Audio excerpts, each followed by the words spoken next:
ओम तव कथामृतम तप्त जीवनम कविभिडीडितं कल्मषापहं श्रवणमंगलम श्रीमदाततं भुवि गृह्णन्ति ये भूरिदा जनाः।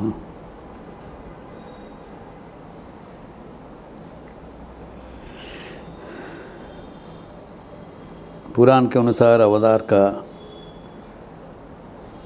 आविर्भाव कथा अति सुस्वादु है। स्वादु साधु पदे पदे। यद्यपि ये पौराणिक कथा है, तथापि इसमें अनेक सूक्ष्म शिक्षा हमें आज के लिए भी मिलता है। हमारे जो मनोभाव का संशोधन का ज़रूरत, सब कुछ अत्यंत सुंदर ढंग से लोग व्याख्या किए हैं। जबकि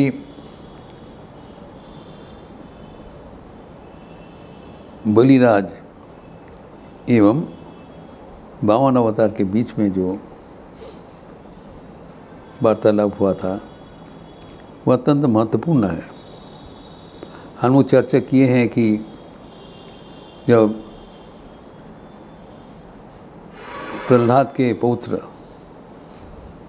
हिरण्यकशिपु के पुत्र प्रहलाद भक्तराज थे। स्वयं भगवान भगवत गीता में कहा है, दैत्याना प्रहलादोस्मि, दैत्यकुले मैं प्रहलाद हूँ। स्वयं भगवान के अभिन्न रूप है। वो प्रहलाद के पुत्र विरोचन और विरोचन के पुत्र बलि, महाबली प्रहलाद के पुत्र, अत्यंत पराक्रमी एवं तपस्या परायण, जो कि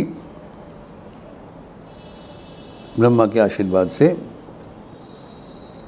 इंद्र को अमरावती से च्युत कर दिया, स्वर्ग को अपना राजधानी बनाया। लेकिन वो स्वर्गराज्य अटल बनाने के लिए, बराबर के बनाने के लिए उनके गुरु शुक्राचार्य ने 100 अश्वमेध यज्ञ का विधान दिया था और वो पूरा भी कर लिया। अंतिम अश्वमेध यज्ञ जब वो कर रहे थे, इसके बीच देवराज इंद्र जाके भगवान के चरणों में प्रार्थना किया एवं स्वयं नारायण अदिति के गर्भ से, कश्यप एवं अदिति के गर्भ से अवतार होकर उनको मदद करने के लिए वचन दी। इसी अनुसार 52 अवतार का प्रकट हुआ एवं आविर्भाव होने के बाद ही उन्होंने यज्ञ स्थल में जाने का बंदोबस्त किया। जब वो यज्ञ स्थल में आ रहे थे, ये इसको हमने चर्चा किया, पूरा दुनिया में हलचल मच गया एवं गुरु शुक्राचार्य तब उनके ध्यान में पता चल गया कि कौन आ रहा है। वो तब नर्मदा के उत्तर तट पर बैठ के आश्रम में यज्ञ का अंतिम परिचय कर रहे थे। इसी बीच स्वयं नारायण बटुक रूप से, वामन रूप से आके उपस्थित हुआ। गुरु शुक्राचार्य ने पहले ही से मना कर दिया कि बलि को देखो, जो देवताओं को मदद करने के लिए स्वयं महाविष्णु आ रहे हैं, इसको हल्कापन से मत लिया जाए। एवं वो जब आएंगे, जैसे ही कुछ जांचना करेंगे, आपको कह देना है नास्ति, हम देने में असमर्थ हूँ, नहीं तो तुम्हारा सर्वनाश होगा। भविष्यवाणी दे दिया। लेकिन बलि ने गुरु आंख का लंघन किया। उन्होंने कहा, नहीं, मैं तो दानवीर हूँ, किसी को अभी तक किसी का जो प्रार्थना हम लुटाया नहीं। और जब स्वयं भगवान, जिसको दर्शन करने के लिए जुग जुग की ये तपस्या का जन्म होता है, वो स्वयं आके हमारे दरवाजे पहुँचता है, यज्ञ भूमि में आके उपस्थित होएंगे और जो कुछ मांगेंगे, हमारा जो कुछ हो जाए हम छोड़ देंगे। तो उन्होंने इनकार कर दिया। इस बीच में भगवान आए हैं वामन रूप से, और आते ही बलिराज प्रश्न कर रहे हैं, आप कौन है? तो बोल रहे मैं ब्राह्मण हूँ। वामन ने उत्तर दिया। तब उन्होंने प्रश्न किया कि आपके पिता माता कौन है?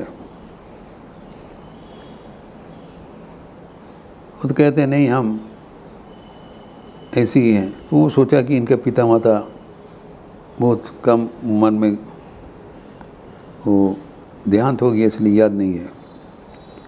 कहते हैं आपको पिता कौन है? बोले मैं सबका पिता हूँ।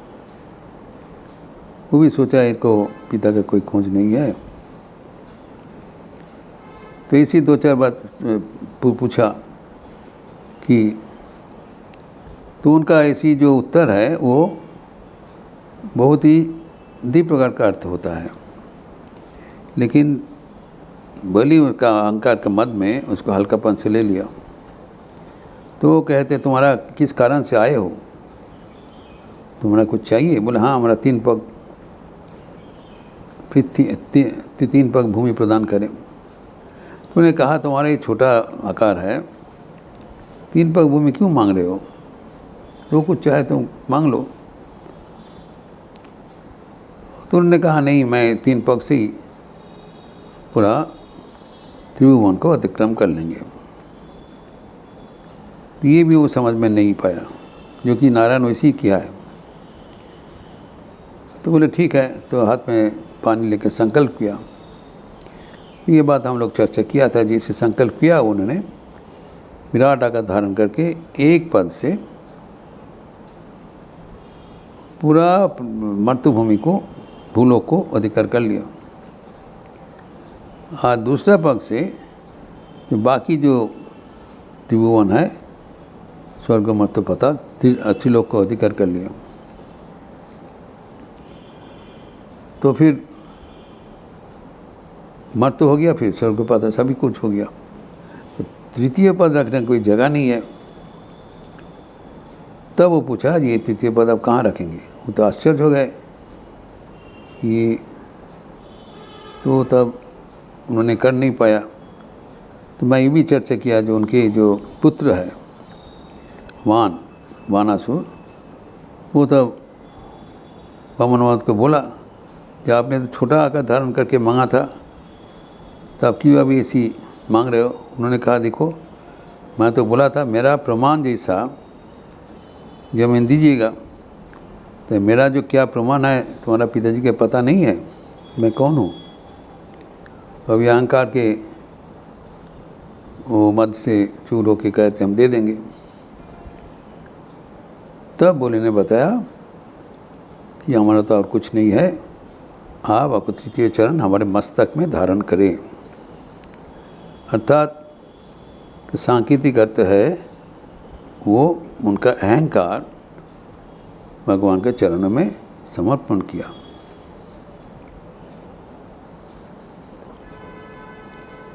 तो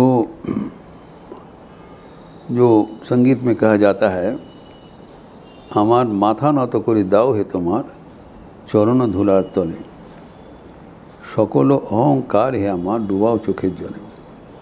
हमारी जो दौरान जीवन का अंतिम चरण में हमें ये चुनौती देना पड़ता है, जब हम अहंकार को भगवान के चरणों में अर्पण करते हैं तभी हमारा मुक्ति होगा, नहीं तो नहीं होगा।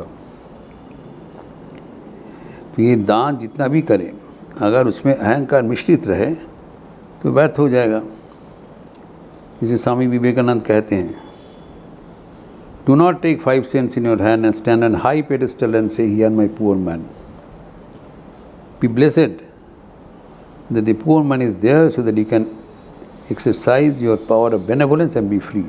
तुम्हारे हित के लिए वो कोई दाता, कोई ग्रहीता दान ले रहे हैं। The giver who is blessed, not the receiver. जो दान लेके आपको धन्य कर रहे हैं, आपके भीतर जो ऊर्जा है, जो दानशीलता है, उसको प्रकाश करने के लिए आपको अवसर दे रहे हैं। तो यदि जो धन्यवाद कि जिसको देना है, जो ले रहे हैं उसको धन्यवाद, जो दे रहे हैं उसको धन्यवाद नहीं है, तो बलि उपकृत हुआ। देखिए इसमें भी हुआ, तो जब भगवान ने आके उसको चरम शिक्षा दिया, जब उसको देने का कुछ नहीं था, तब अपना अहंकार समापन कर दिया। और इसके फलश्रुति क्या हुआ, भगवान ने बहुत संतुष्ट होकर उनको बोला, ठीक है, तुम संग पंग लेके सुतलपुरी में चले जाओ, वहाँ पर 1 कल्प के लिए तुम राजत्व करो, कोई तुम्हारा असुविधा नहीं होगा, लेकिन ये सब लोग छोड़ के जाना पड़ेगा। तो वो है नहीं, और दे दिया। और भी बोला, तुम एक वर मांग लो। देखिए भगवान का, तो उन्होंने कहा कि ये भी भक्त है, अभी भगवान का स्पर्श से कैसे परिवर्तन हो गया। भगवान उनके चरणों में उनका पैर रखा, आमूल परिवर्तन हो गया। उन्होंने कहा कि आप सदैव हमारे साथ रहें। कितने बड़ा उनका प्रार्थना किया। तो भगवान ने बताया, ठीक है, तथास्तु। और कैसे रहेंगे, वो उन्होंने कहा, मैं द्वारपाल होके सदैव तुम्हारे पास रहूँगा। भगवान कितने अपने को नीचे गिरा देते हैं भक्तों के लिए। हमारे जैसे कि अहंकार है, भगवान अपने जीवन से सिखाते हैं कि स्वयं सारे चतुर्दश भुवन का अधिपति होते हुए भी भक्तों को प्रार्थना पूर्ण करने के लिए भगवान कुछ भी कर सकते हैं। इतने राजाधिराज वो 52 अवतार के रूप में आए थे, बलि को कह रहे हैं, न केवल कह रहे हैं, वो उधर में द्वारपाल रूप से रहा, उसको जो राज में जाके वो बोला, हम तुम्हारे साथ द्वारपाल रूप से रहेंगे। तो और वो सुतलपुरी पे चले गए। और इसके बीच में भगवान फिर मर्त्यलोक में लौटा। मर्त्यलोक में लौटने के बाद जो यज्ञ का अग्रभाग देवताओं को प्रत्यर्पण किया, एवं इंद्र को उसने अपना स्वर्ग राज्य वापस करवा दिया। तो पुनः स्थापित हो गया। और उनका जो मांग था कि देवताओं का यज्ञ का भाग उनको मिलना चाहिए, पहले के भांति मिलना रहा, और इसको भी सुतल तल पे भेज दिया। इसमें जिस समय में जो भगवान ने द्वारपाल का जो उनका इच्छा प्रार्थना पूर्ण किया, तो भगवान तो वैकुंठ छोड़ के बलि का राज्य में चले गए। तो फिर जो द्वारपाल का जो समय में वो रहा, इसको हम लोग चातुर्मास्य कहलाता है। उस समय में क्या होता है, और भगवान फिर कैसे बलिराज को छोड़ के अपने वैकुंठ में प्रवेश किया, वो पुनराय वापस आया, उसका कथा हम अगले दिन कहेंगे। ओम शांति शांति शांति। हरि ओम तत्सत। श्री राम कृष्णार्पणमस्तु। अभी